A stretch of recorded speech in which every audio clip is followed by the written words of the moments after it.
கலவரம் வந்துடும் சொல்றாங்க. என்ன கலவரம் வந்துடும்? அவங்க சொல்றேன் இது கலவரம் வந்துடும். அது வந்து என்ன சொல்றது, மக்கள் இது வரைக்கும் அப்படி எத்தனை கலவரம் வந்தது? அப்படி என்ன கலவரம் வந்து உங்களுக்கு என்ன பாதிப்பு ஏற்படுது? ஏன்னா அவங்களுக்கு வந்து ஒரு ஒரு ஒவ்வொருத்தருக்கும் ஒரு வழிபாட்டு முறைகள் இருக்கும். அந்த வழிபாட்டு முறைகளை இவங்க சாமி கும்பிடும்போது அதில் இவங்களுக்கு என்ன வருத்தம்? அதான் நான் கேட்குறேன். இந்து முன்னணி கொடுத்தது பொதுவாக கிறிஸ்தவ முன்னணி கொடுத்துருந்தா அந்த இவங்க வந்து பர்மிஷன் கேட்டால் கொடுத்துருப்பாங்க நான் சொல்ல வரேன். இதே மோகன் சி லாசர் சார் கிட்ட இல்லைன்னா வந்து பால் தினகரன் வந்து இந்த பர்மிஷன் கேட்டால் நீங்கள் பேசுவீங்களா?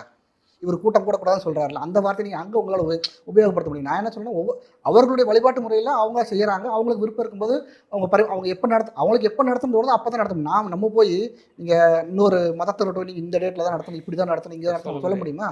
அது அவர்களுடைய விருப்பம்.